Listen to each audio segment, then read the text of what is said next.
السلام عليكم ورحمة الله. الكويلة هي أحد الأساليب اللي بتستخدم في تجميع الأخشاب سواء في الأساس أو في الأبواب. النهاردة هنستخدم أحد البنط أو الريش اللي من خلالها ممكن تصنع الكويلة بمقاسات مختلفة، وكمان هنعرف بعض مجالات استخدامها وإيه الصح وإيه الخطأ. عندك البنطة دي أو الريشة دي ليها مقاسات مختلفة، في منها 15 و12 و8 و6 تقريبا، يعني في منها مقاسات مختلفة. أنت تختار المقاس المناسب ليك. دي سعرها حوالي تقريبا $6. تمام، تقريبا بتختلف على حسب الحجم. احنا بنقول السعر ليه بالدولار؟ لأن الدولار هو العملة المشتركة اللي ممكن بمنتهى السهولة تقدر تحولها لعملة بلدك وتعرف القيمة بتاعتها. بنثبت الريشة في الشنيور او الدريل، ويفضل طبعا ان هو يكون شنيور او دريل كهربائي علشان يكون العزم بتاعه قوي. هنجيب قطعة خشب، دي خشب سويد. الافضل طبعا ان هو يكون من الاخشاب الصلبة اللي هي مثلا ممكن خشب الزان او خشب الارو عشان يكون قوي. تمام، لما اجي اشتغل في اتجاه الالياف فوق لكده بحيث يبقى الكويلة في اتجاه الالياف. وانا بحط الريشة طبعا يهمني الجزء ده هحطه هنا كده، هو اللي يبقى على الخشب. لو في جزء من بره هنا مفيش مشكله بحيث تخف شويه عن الريشه.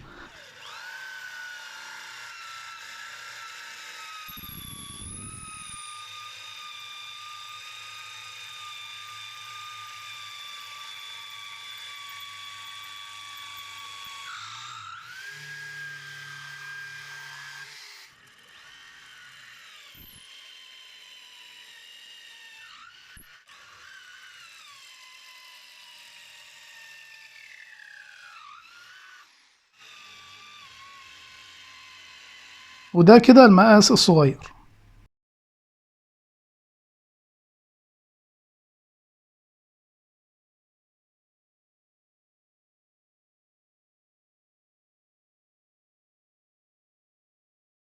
في حاجه تاخد بالك بيها وانت شغال بالريشه، وهي ان لو اشتغلت كده في نص الخشب على طول بتكون المقاومه كبيره جدا.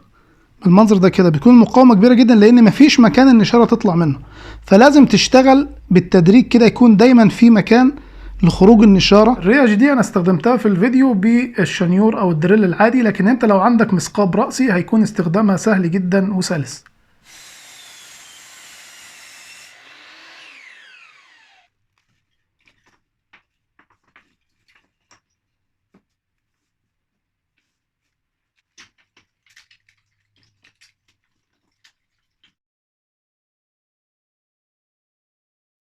دي كده الكوايل. تمام، حاول وانت بتختار الخشب ابعد عن الخشب اللي فيه عقد زي دي كده. دي طبعا كويلة غير ناجحة خالص وهتكون ضعيفة تتكسر، وفي نفس الوقت بتكون المقاومة عالية وبيحرق الخشب زي ما انتم شايفين كده. طيب الكوايل دي بتستخدم في ايه؟ الكوايل بتستخدم في تعشيق الخشب، لزيادة متانة تعشيق الخشب، بحيث ان احنا ما ينفعش نستخدم مسامير. الاصل في التعشيق ان ما يكونش فيها مسامير خالص. فتعشيقة زي دي كده تعشيقة نص على نص. لو حابب تعرف طريقة تنفيذها، دي طاولة كاملة بتعشيقة نص على نص. هيظهر دلوقتي فيديو تقدر تضغط عليه، او ادخل على القناة قوائم التشغيل وابحث عن النجارة المبتدئين هتلاقي فيها الدرس ده. بجيب ريشة يكون قطرها 8 مللي زي دي كده، نفس قطر الكويلة اللي انت هتشتغل بيها، وممكن يكون القطر بتاعها اقل 1 مللي. وابدأ اعمل ثقبين كده،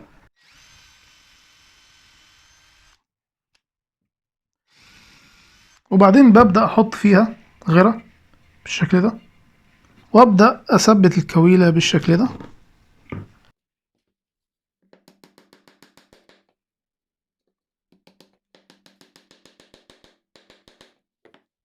وبعدين بعد الجفاف ابدأ اشيل الزيادة دي كده.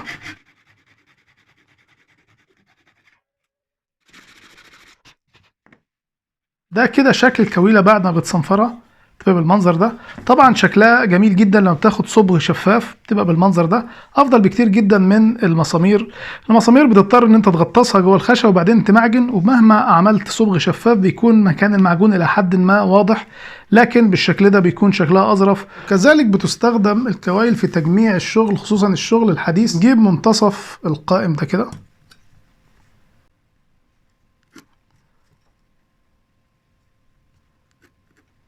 وكذلك منتصف الزاوية دي كده. بنبدأ نثقبه. أنا هثقبه باستخدام الريش دي. الريش دي ريش عادية جدا كفاءتها عادية جدا زي جميع الريش الموجودة في السوق، ولكن الميزة اللي فيها ان فيها دليل ان انت بتقدر تظبطه على العمق اللي انت عايزه، ودي ميزة كويسة في جميع الريش. تمام.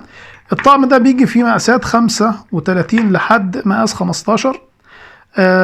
بس دي الميزة الوحيدة اللي فيه يعني، لكن كفاءته وجودته زي الريش العادية خالص. سعره حوالي $18. هسيب لك طبعا الرابط بتاعه في شريط الوصف. فالدليل ده الميزة اللي فيه ان انت بتظبطه على العمق اللي انت عايزه، بحيث الريشة ما تسرحش منك وتعدي الناحية التانية، خصوصا في المفصلات بتاعة المطابخ بالشكل ده. نبدأ نظبط الريشة كده على العمق اللي انا عايزه كده، وبعدين ابدأ اربطه بالألانكيه. نبدأ نحط السن ده في النقطة دي بالظبط كده، في التقاطع ده كده.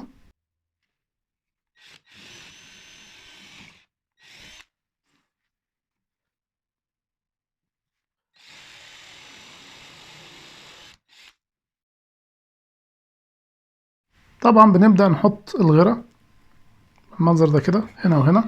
بعد كده بنركب الكويلة،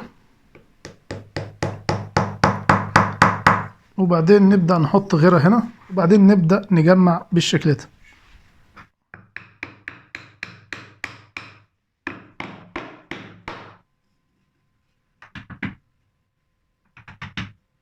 دي طريقة التجميع في الشغل الحديث، عشان كده بتلاقي ساعات طاولات أو كراسي خصوصا اللي بتكون جاهزة، بتكون الخشب بتاعها كويس جدا ولكنه متجمع بالكويلة. الكويلة ما ينفعش تغني عن التعشيق، الكويلة لدعم التعشيق. طيب خلاصة الموضوع ايه؟ ان الكوايل دي بتستخدم لدعم التعشيق، تمام، بمختلف طبعا احجامها صغير كبير، لدعم التعشيق وعشان نتخلص من شكل المسمار السيء في الصبغ الشفاف.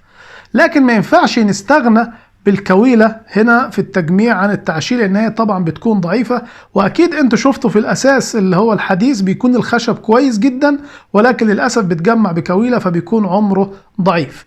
طيب في حاجة اخيرة عايز اقول عليها، وهي الكوايل دي من الخل بتاع اللحمة، تمام، ده خل اللحمة اهوت، ولكن المقاس الكبير. للاسف الشديد ان المقاس ده مش موجود في مصر، هو متوفر طبعا في دول الخليج. فيا ريت اللي يعرف اماكن بيعه في مصر يكتب في التعليقات، لان انا شايف ان هو قوي جدا ورائع، يمكن اقوى من الكويلة دي نفسها، لانه مصنوع من شجر البامبو، فبيكون كويس جدا وقوي. بالنسبة للمعدات دي هسيب لكم قوائم الشراء في شريط الوصف لو حابب تشتريها. دي نديها مثلا 5/10، ودي نديها 8/10. دي كده كانت نهاية الفيديو بتاعنا. أتمنى أن يكون في استفادة النهاردة. هسيب لك في شريط الوصف قائمة عن تعشيق الأخشاب لو حابب تتفرج عليها وتستفيد منها. لكن ما تنساش تدعي لي بالتوفيق، والله اللهم اجزيه خيرا في الدنيا والآخرة، والسلام عليكم ورحمة الله.